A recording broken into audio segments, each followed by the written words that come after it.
Welcome to another D&M podcast where we get deep and meaningful on topics that we hope will start the discussion.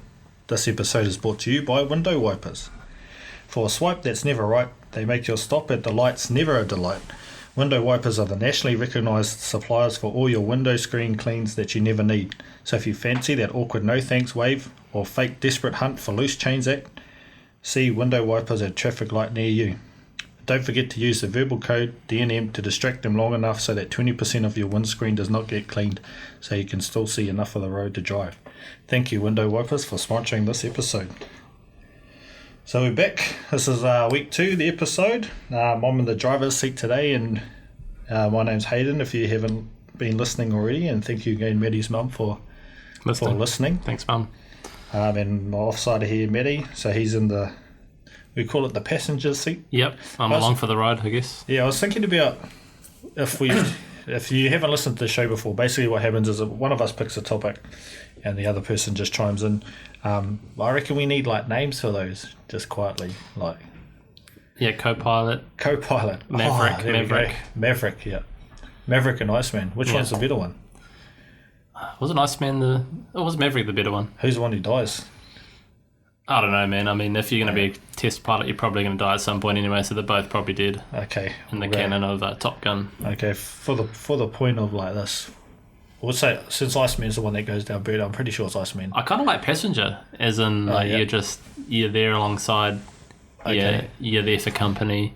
Okay, so one person's Maverick and the other person's passenger. Yeah, there you go. So I'm Hayden, I'm the Maverick for today. And I'm Eddie, and I'll be the passenger. Perfect, and I've chosen the topic. Welcome back to D&M. As per usual, we're hoping to ignite something in you, perhaps cause some curiosity in you that may want you to continue the topics that we discuss on this podcast. And hopefully I think we should challenge you to purposely go out and find someone that you wouldn't normally talk to and ask them about these topics. And maybe even line up someone who you know who's got very different thoughts from you, so that you can maybe gain some insight from them from the other side of the fence, or just get to know that person on a deeper level. So welcome to episode 2. Episode 1 I think was a hit. The meaning of life. Although in talking about episode 1, I think we should just say that we were still learning. Yeah, and definitely. So we both listened back to the episode a couple of times, and in amongst the good stuff there was a little bit of cringe, and we apologise for the lip smacking and the cups of tea being drunk and all that. So we're still trying to figure it out. We're trying a slightly new setup with the mics further away and things. So hopefully that makes it a bit of a better audio listening experience. Experience. Yeah. What does Dr. Dre call it? Eargasm. Does he? Yeah. That sounds like a bit of us. Yeah, definitely us. So welcome back, episode 2. So just before we get into episode 2 and what that topic is, should we just unpack a little bit about the meaning of life? And yeah. How did you feel after re-listening to it? I thought it was actually really good. I was telling Hayden on the way here that I personally was not actually going to listen to it because I thought I'd be too critical of myself and therefore be too embarrassed to continue on or get too in my own head about it. But I did listen to it, and I actually enjoyed listening to it back, and it was really cool once Hayden edited and put the intro music and stuff, which is fire, by the way. Good job. It made it sound a lot better, and I actually enjoyed listening back to it, apart from the lip smacking and coughing and things. So apologies for that, but it was good, and I think it was a good topic, and it was a good start for us. Yeah, definitely. I enjoyed listening to it, man. I'm going to come clean. I listened to it 3 times. I listened to it once before I did any editing, and to be fair, I don't really clean it up that much. And then I listened to it twice after, just to see, and even after we'd spoken about it, more things came into my head about the way that I see it and the way that you saw it. I still really like your dad's idea. I told my brother-in-law about it. He was like, "Oh, that's cool," because he's pretty out there in his own thought process. But I asked him what he thought the meaning of life was, and he was like, "It's about progress," and he was adamant that's what it was. He's progress. Like, that's good. He's like that. We're just in a constant state of moving forward, momentum, and he's like, as long as you enter life at one point and you leave it in a different stage, he thinks that's the meaning of life, is to And I guess the hope would be that it's positive too, that it's positive progress, something good. Yeah, definitely. So yeah, it was interesting to hear his thoughts about it. And I asked another colleague of mine from work, and he believed it was happiness, but then then after he talked about that, he's like, I think it's actually about simplicity. He's like, and so he was talking about they're going on a holiday. Well, they were trying to plan what's to do for Christmas and the holidays, and he's like, well, actually, we thought about it, and we're like, oh, we always go to the beach and lap it up in luxury and have Sky television and stuff. And he's like, actually, this year we're just going to go and go camping, freedom camp. They're just going to pack what they need and just go and just see where they end up. So they're going up far north, freedom camp somewhere, and hopefully have a great time. Keep it simple. Yeah, definitely. Nice. So did you have any further discussions or any points you want to make? No, this is probably the time where I chip in and I correct my wrongs and add information, especially with things like I talked about the Rat Park, and then listening back to it, I was like, oh, I'm sure I've got some stuff wrong here. And I did mean to go do some research, but unfortunately ran out of time. So I guess our vision for this podcast would be at this time we kind of have some feedback from our listeners. At this stage, yeah, did your mum it's say just anything? us. It's 1 and 2. No, actually, Mum hasn't even listened to it yet, so it's just us at the moment. But it would be great to have some feedback, whether we share comments and things that we get on Twitter, Instagram, whatever else. So from now on, if you've got something to say, something to share, just chuck your ideas out there, chuck your opinions. Totally safe zone. Have the conversation, and just start it, and we see what's out there. Excellent. I will eventually ask my mum to listen to them, but being that she's not so tech savvy, she'll probably have to wait for the box set of cassette tapes. Yeah, we could do that. She gets on it, yeah, for sure. Mini discs. Yeah, go back to Betamax. Yeah. Actually, that's video. But yeah, anyway, shall we move on with I'm topic keen 2? to hear this topic now. So the topic I've chosen for this week for episode 2 is procrastination. Now, for a couple of reasons. The first reason is because of the way that the word is created itself. So generally, when you hear something pro, like you're pro-life and all those, and you're proactive, it's usually a positive thing. But then with procrastination, it's not. People are like, oh, that person's a procrastinator, or all they do is procrastinate, and you'll never get anything done out of them. So I wanted to just have a chat about this for a little bit, and kind of because we had decided to do this, and then we'd kind of semi-planned it, and then I just put off some of the jobs that I was supposed to do. I was like, is it too hard? I don't know. So procrastination is this week's topic. And firstly, I'll just get your view, man. What do you think about procrastination? Good or bad? Excuse me. Procrastination. It's something I deal with on the daily, and I literally was procrastinating last night. As a teacher, I have a lot to do, and I'm in the point where I'm writing reports for my students, and I find myself procrastinating a lot. Personally, I'm someone that works pretty well under pressure, so but obviously you don't want to have too much pressure, so it's a bit of a balance, and I find at the moment it's quite difficult for me to do some work that's so far out when there's other things more important that are more immediate. And so I find myself procrastinating often where I should be doing things which I don't. And I remember I used to work in South Korea, and I had a teacher there who I worked with, and I was at this point where I was stressing out over stuff, and he said, don't worry, man, just stuff gets done in the time that you have. Yeah. And so I've actually from then probably always had that motto where everything I do, there's enough time to do it in the time that it's given. Yep. And somehow it always just gets done, whether it was reports or whatever assessment or work I have to do, somehow it does get done by the time. And I think procrastination is the other side of the motivating factor to get stuff done. Yeah. So I don't know. In some ways, I don't know if you could really say it's good or bad. I personally, in some ways, don't think it's bad because I procrastinated last night, but actually I spent some time doing something I enjoyed. I was just watching some YouTube and hanging out with my dog, and that was, for me, was good at the time because it was rest that I needed, and I can still do that work later. So I procrastinated, but actually I got something good out of it, so therefore I think I'm okay. Yeah. Well, see, that's the thing I wanted to find out, because I talked to my partner about this, and she was like, oh yeah, she's like, oh, it's like my cousin, she's a gunner.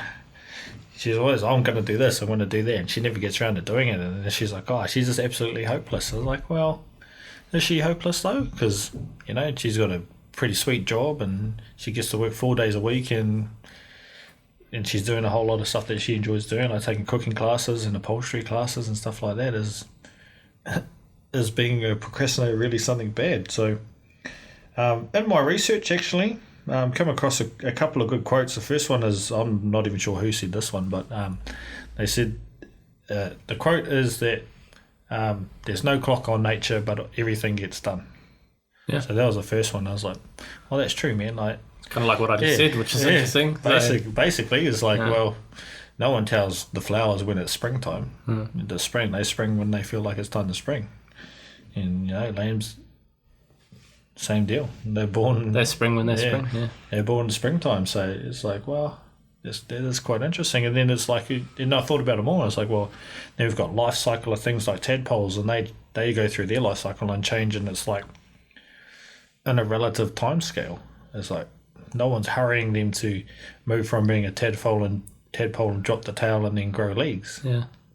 So that was the first quote. The second one was one, and this is up for debate. So if you guys want to get on there and research it or find out who really said this, but it's been linked to both Mark Twain and Oscar Wilde, and it's about procrastination.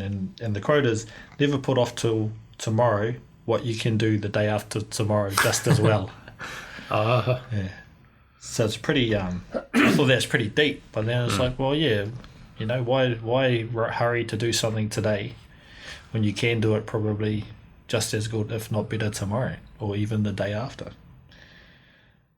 So it's, my thoughts on it are definitely, like, as far as procrastination goes, I don't think it is a bad thing. I think it's a good thing.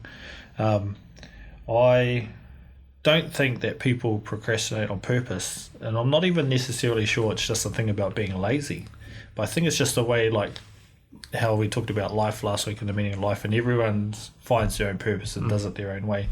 I think it's just how you're wired differently. People prioritize differently, you know, like doing the dishes. I'll do those tomorrow. Like dinner dishes, I'll do those in the morning, but man, my partner sees one, she's got to do it before she goes to bed. She likes everything clean. It's like, either way, end result is they're still getting done. Still get done. Yeah. I'm not saying that I do it better. I can clean a knife better than she can, but the end result is that when I do it in the morning, it's still done just as good as it would have been done at night time. So I think it's a good thing, man. I can actually think of a few reasons why procrastination is pretty good, and I'm going to throw these at you, man, and just see what you think. So, fire away. So this is what I've come up with, and this is why I think procrastination is probably pretty good. So I'm going to ask you the questions, and you I'm going to give you a scenario, and you decide whether or not you should procrastinate or not. So going to war. Is procrastinate going to war? Yeah. Oh, that's quite a big one. Yeah. Procrastinating going to war. I mean, I suppose, you know, I'll sit on the fence a little bit and say, like, it depends on the scenario. I suppose if the war was coming to you and threatening your family and your livelihood and your kids or whatever, I suppose then procrastinating would potentially be a negative thing, because then war would come sooner to your family. However, if it's like going overseas for war, procrastinating could potentially save your life. Yeah, I don't know. Yeah, see, that's what I was thinking is like, and that was my train of thought, is like, generally in past the wars we've had to go to them. It's like, well, I'm not that keen to sign up and get shot in the face by a bullet, or I think it'd even be hard, worse, stabbed. Hard to convince some people to do that. Yeah, definitely. Especially nowadays. So I was thinking, well, it's just like you know, everyone rushed to buy a ticket to the Titanic, first maiden voyage. Let's all go do that. If you ironed your socks before you went and happened to miss out, man, you're still alive today, and other people are not. So ironing socks, that's a really specific case. Yeah, well, you know, back in those days it was important. Yeah, it's true. You got to have some good looking socks. 1920s. Buying that big ticket item, so it might be a car, maybe a fridge, TV. In some ways, yes, because it depends. Procrastinating again. Yeah, again, it kind of depends on the scenario. I mean, if your fridge is broken and your ice cream's melting and your milk's going off, then there's no sense in procrastinating that. But then, like, I know from myself, you know, you have that thing where you have a cell phone for a couple of years, or you have a TV for a couple of years, like, oh, now I need a new one. Yeah, and well, actually, you probably could wait a little bit, and you can procrastinate in that and just wait. So again, I'll fence it and say it kind of depends on the situation. It's I don't know if we can hard and fast say procrastinate are good, but maybe, I don't know, maybe I'm jumping the gun, but maybe that's your point in all this, is that there is kind of the good and the bad to procrastinating. Yeah, well, that's the thing. Like, I just think it gets too much of a negative, like, backlash for it. It's like, well, you know, chill out, people. What are we really hurrying for, eh? Yeah. So, in that regards, like, buying a big ticket item, I reckon always hold off. Just because, like, coming from a technology background, usually there's bugs.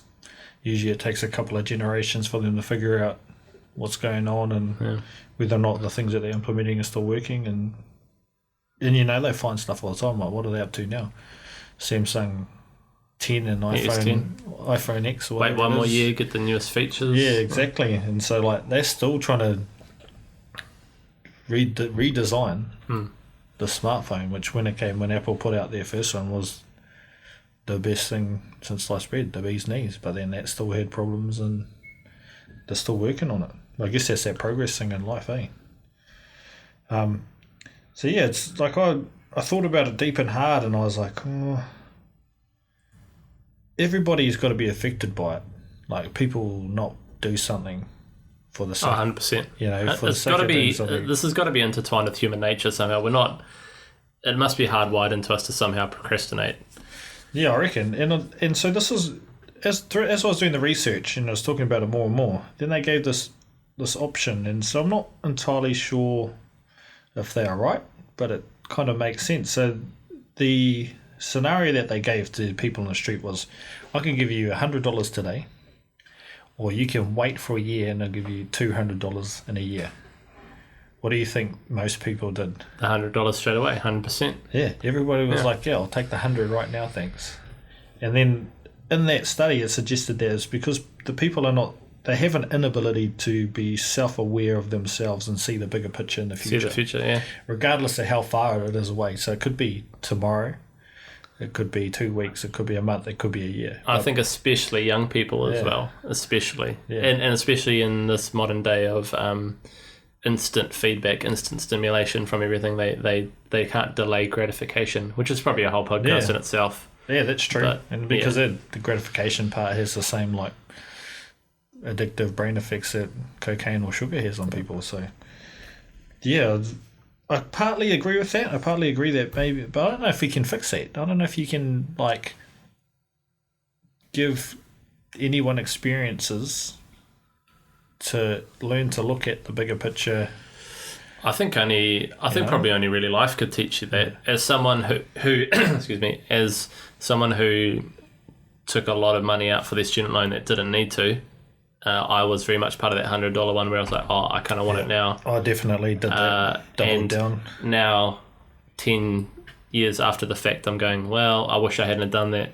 And I'd seen, if I'd had this experience that I had, I definitely wouldn't have taken it out. But see, that's the thing, like, how, like, you know that now, and life has given you that, but it wouldn't have been great to have, like, been given the experience in, like, almost like a safe setting. Yes. So that you could, like, so they could train you to look at the bigger picture. So that if you ever, I don't know, if you ever had a dilemma in the future, that you would be able to go, well, I'm just going to kick back and have a look at this and see what could happen in the future. Like, I'm sure there's people that think about the possibilities, but I'm not entirely sure that they are fully aware of maybe potentially the consequence or their involvement in acting now. Long term. To avoid that long term. Yeah, I think it is difficult. It's, I don't know, there's probably some physiological stuff to it too, like the prefrontal cortex where as humans we can do that imaginative creative stuff where we can imagine the future. And I'm sure, like I say, especially for the young ones, it's hard for them to they probably don't even really have the physical or physiological capability yet in their brain to see that far ahead, whereas now I'm almost 30, I feel like I can do that. And that's probably partly life, but also partly probably my physiology is now caught up where I can think that far ahead. That's true. I wonder if it is, like, genetically linked Like, because then the other thing that I came across while I was doing this research on procrastination is that there's some strong links towards the effects it can have on your life. So people who tend to procrastinate a lot, are unaware of what could potentially happen in the future, it gives them like the opposite effect. So then they become like, when they do think about it, they then become more anxious about the outcome. So then now they've got high anxiety, and then their high anxiety causes them to have sleepless nights, which then impacts on their health, and then they get downtrodden, and then they get sick. For sure. And I think we would both advocate that too much procrastination is not a good thing. If you've got a pain in your stomach and you're like, no, I'm not going to the doctor, I'll go later, and then you end up with bowel cancer, that's objectively bad. For sure. There is definitely some line between procrastinating and where you probably shouldn't procrastinate. Although when and how is the difficult part. Yeah, so that's why I was like wondering, it's a negative thing, and I think it probably shouldn't be. But then I was trying to think about how you would turn that into a positive thing. Procrastination? Yeah. I think to turn it into a positive would be something like to not feel too bad about it. I forget who quoted this. I think it's someone like John Lennon, but time passed doing things you enjoyed is not time wasted, something like that. So if you did have a school project, some homework, something due for work, like something through work for a project, and you did procrastinate, but you spent doing something that you enjoyed, you're with your family, you cooked dinner, you spent some time with a loved one, you walked your dog, I would argue that that's not procrastination, that's wasted time. I'd say that it is valuable time. Yeah. And as someone who, personally, I used to burn the candle at both ends, and I would just totally kill myself. Well, not totally kill myself, but really stretch myself through my career as a teacher, trying to get work done and trying to just do everything. I definitely burnt out. I think that a little bit of procrastination in that sense and taking some time out actually would have made me more productive. So is it procrastination though if you plan to take that rest and well-being? Yeah, I suppose it wouldn't be. So that's why planned procrastination. Yeah, planned procrastination, is that a thing? Maybe it should be a thing. Maybe we just invented a thing. Wouldn't they just be like hobbies? Well, planned procrastination is hobbies. Well, yeah, potentially. But I don't know. But I mean, if you if you've got a school assignment project due the next day, let's say, and you haven't done it, and then you spend all night watching YouTube or something, that's most definitely poor use of your time and procrastination. That doesn't have a net benefit, So yeah, I think there is definitely a negative side of it. Yeah. So here's some stats for you, Brian. Just tell me what you think about these. So basically, they reckon that 20% of the population in the world. Actually, hang on. Let me confirm this. No, in UK, 20% of the population are affected by procrastination. I thought that was pretty low. I thought that would be higher. Well, that's 20% that said it, and then there's still 20% that haven't finished the test and told them that they are procrastinators. That are procrastinating about answering that question. Yeah. So I reckon that's probably 100%. And there'll be people that won't admit to it. Like, no one... Who says that I'm a procrastinator? That sounds bad. You're not going to admit that you are. But that's the thing, though, man. You shouldn't feel bad about saying you're a procrastinator. Yeah, when I was going to tell the job interview, be like, I procrastinate. You're going to say, I'm on the ball all the time. But that's just the assumption and the stigma, I guess, of the procrastination. Yeah, that's what got me thinking about it. Was why, when I was like, and I don't even know how I came up with that topic, actually, to be fair. I think I was just thinking about a lot of stuff. I know how you came up with this topic. You were meant to do some work, and then you thought about this. I was working on D&M podcasts instead. And I was like, man, and then I thought about the word, and you got pro-life, proactive, all those protein, probiotics, all those things that are associated with that, and then you got procrastination, and like you say, everyone's going, I'm not going to say that in my interview. But well, maybe you should say it because maybe we could redefine it or say a different word. It's like taking back porch monkey, man. That's extremely negative. But I'm sure there was a time when the dudes are on the islands and they're like, check out this porch monkey just hanging out chilling. What a good guy. Bring back the power to the word. Positive power. Yeah, bro. Bring back the positive power. So on the flip side of that, man, so why 20% of the people said that they are affected by it, then 85 to 95% of students said they were affected by it, which is huge. So the young children, or the younger part of the population, the younger demographic of that population, are fully aware that they procrastinate.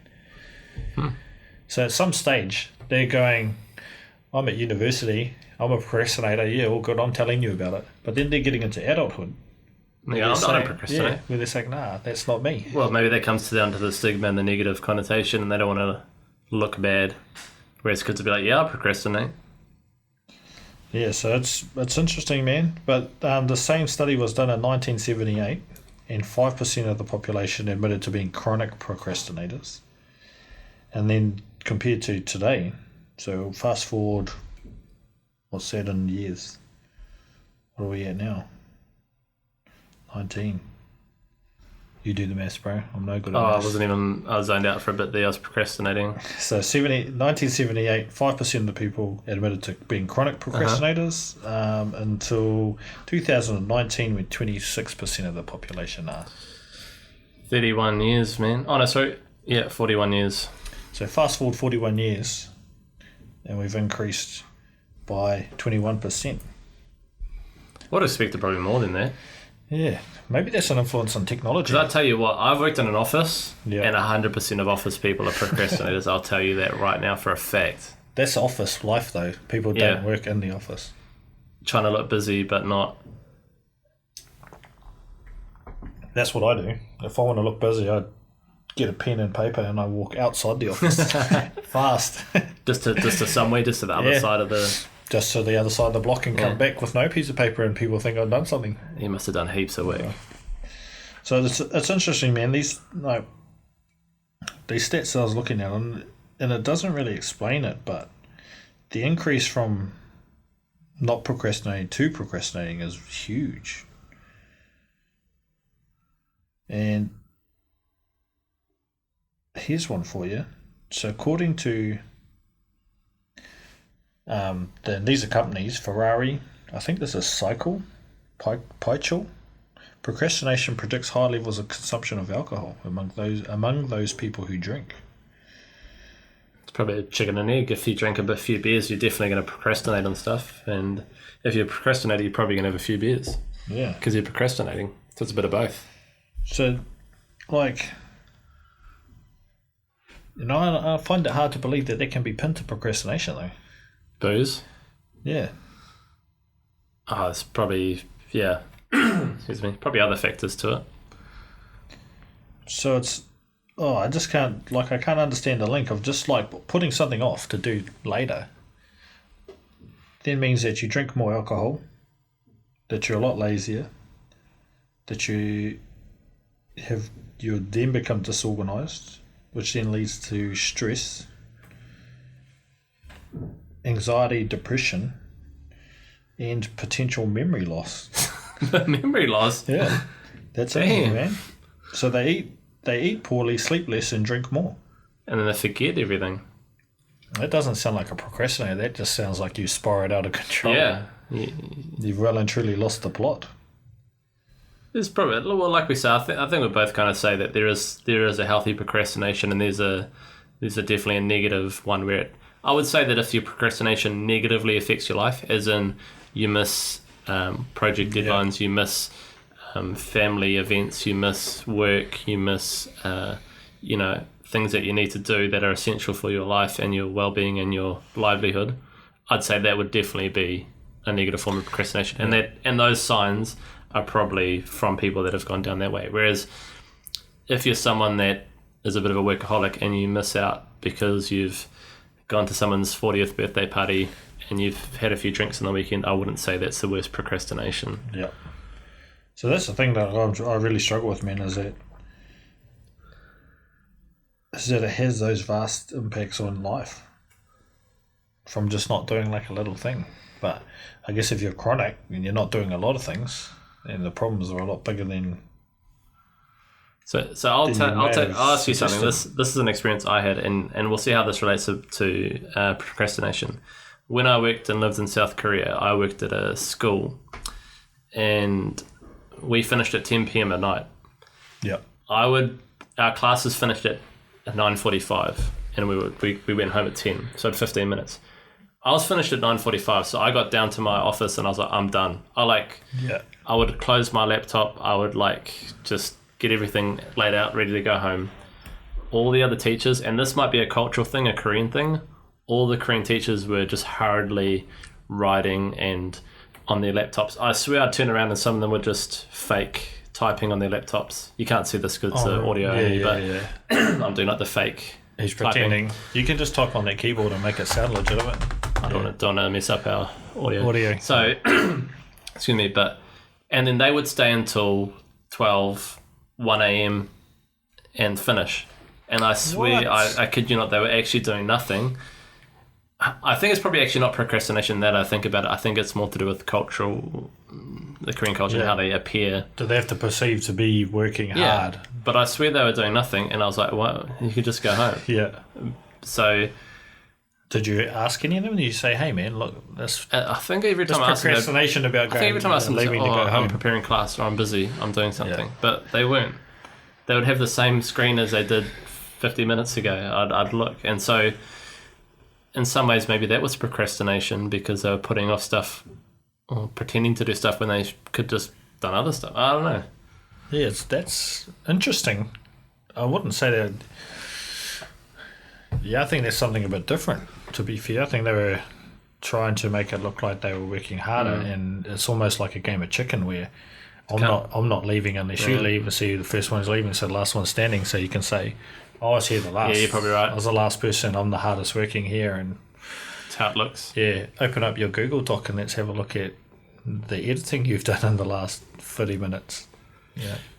3 character spaces or space bars. Who knows? Insert a picture, change a picture. Yeah, so, I get procrastination. There's definitely people out there who procrastinate, but I think at the end of the day, as long as the end result is completed or reached or the objective is obtained, I think it's all good. Better. Yeah. Well, they say that thing, lazy people find the most efficient way to work. So, yeah, well, that's it. So maybe that's part of it, because...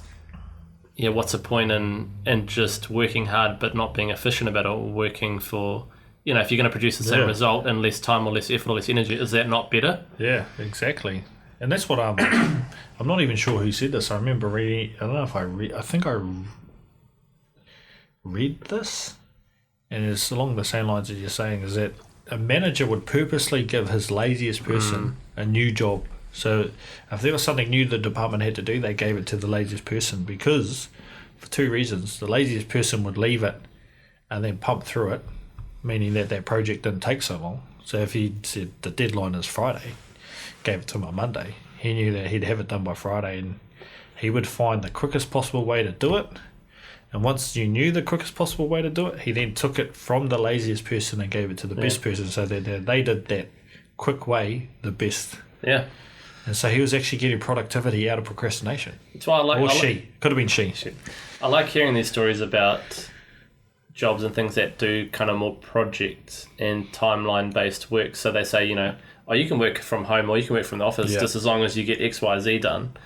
Or, you hear about companies that do those things like FedEx days where they have to... They can work on their own project, but they have to produce something they share in 24 hours. Yeah. But they kind of effectively have a day off. Yeah. And as a teacher, I try to replicate that with my students. I do more deadline work, and I say, you can kind of work how you need to in class and outside of class, but it has to be done by this day and to this standard. And so...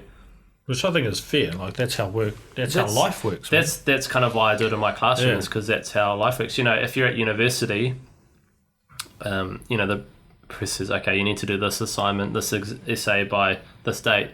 They don't sit you down on Tuesday and go... All right, you got to write for 2 hours. They're like, this is what you need to do by then. You do it when you need to. So I'm trying to foster that in my students. That's my mentality of it. Is it working? Are the kids procrastinating in there?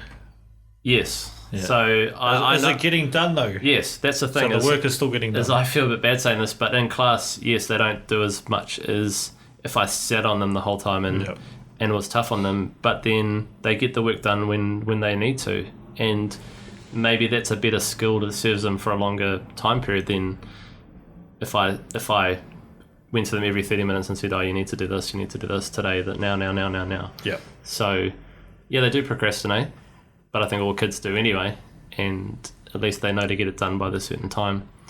Yeah, well, that's the thing, like, we're talking about, like, trying to foster, like, that ability to, like, forward think about what the consequences later on in the week for that writing. So I reckon that's a good start. Like, I would have appreciated that, like, as opposed to being told by Mrs. Schaefer, hurry up and do your spelling list.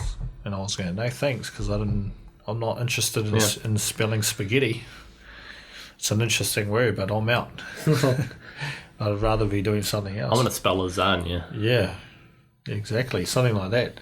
So I was like, when I was thinking about it, I was like, man, I really feel like it does get a bad rap.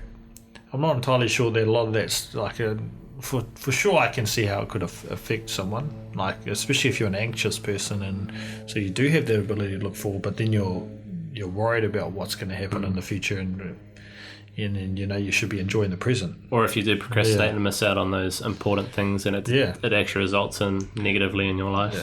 But I just feel like people shouldn't go, oh, they procrastinate, they're a bad person. Yeah, or that's people a bad thing to do. Like I said, I don't think people should feel too bad if they procrastinate, but do something worthwhile. And that's not necessarily to you. Like, I'm a gamer. I enjoy video games, and I play a lot of video games. But I used to kind of feel a bit bad about it. You know, I'd be like, oh, why am I doing this? I should be, learning to cook, some French food, or I should be playing the guitar, or I should be carving wooden sculptures or something. But you know what? It's something I enjoy. It's stress relieving for me. It's fun. It doesn't hurt anyone. So why not? Yeah. No, that's the thing, eh? That's why I think that like we should be taking back procrastination and saying, hey, procrastinate, but get shit done. Now I don't feel so bad when I have to host the next episode and I procrastinate until Tuesday night to get it done. Or you can just have a title. That could be Procrastination 2.0. Yeah. Let's talk about it some more. Sorry, I don't have a topic because I procrastinated. And I don't feel bad about it. Yeah, well, you shouldn't. You shouldn't. And I won't come next week because that'll make me look like a hypocrite after I just sold everyone this beautiful theory about procrastination. But, yeah, man, I don't know. Maybe it was that I was just thinking about it and I was like, man, what's happening here? Why am I doing this work? And then it's like, oh, that's my topic. Let's talk about it and see what the go is there. I think if we did a yin and yang approach to this, procrastination would be one of them, and the other one might be motivation. And I've got a lot of thoughts on motivation we could probably do one day, and that's probably its own topic. But yeah, definitely procrastination and motivation probably almost counter each other in some sense, or and even one and the same. Yeah, potentially. I think that's the thing, eh? Like, so in the research, you're saying that the inability to put yourself in yourself's shoes further on down the track, and then in the immediate or in the present, it's the inability to prioritize those things in the right order for further on down the track. But procrastinating, like, say, like the kids, and they're like, oh, I've got to write this thing by Friday, but I'd rather be doing some maths right now. Or I've got to write this by Friday, and I'm just going to do planning today, and then just, think about the rest later on. Like, I think that's a good thing at that stage, because they're a little bit autonomous. They're choosing their own learning path, and if you're getting it all in, man, I think it's all good. I think there's no dramas with procrastination, and I just think that we probably should pump it up a little bit. Because actually it's interesting, like a teacher at school, I went into his maths class, and so the first thing he's like, who's done their homework? 4 kids put their hand up, and I was expecting him to blast everybody. Yeah. And he just said, oh well, the only person that you're letting down is yourself. We're about to move on to the next topic, and any questions that you did have about that one, I can't really help you with because you didn't do the work. So you're going to be doing the work now while we move forward and get further behind. And that was probably also a little bit of a, I don't know, like the consequence delivery.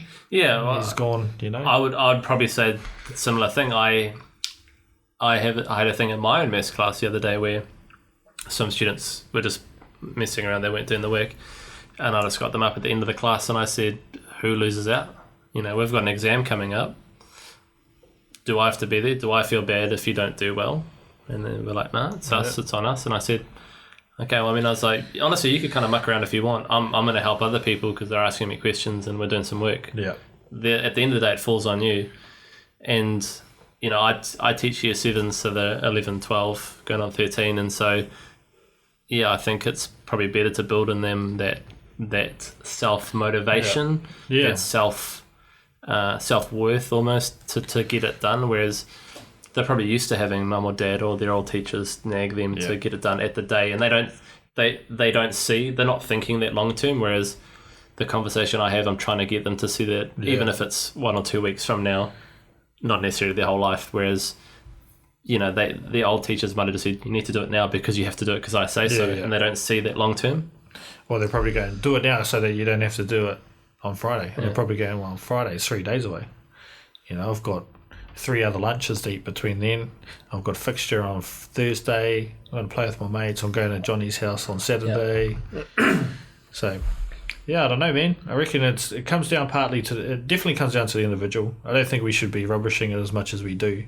And then I guess it does come down to that.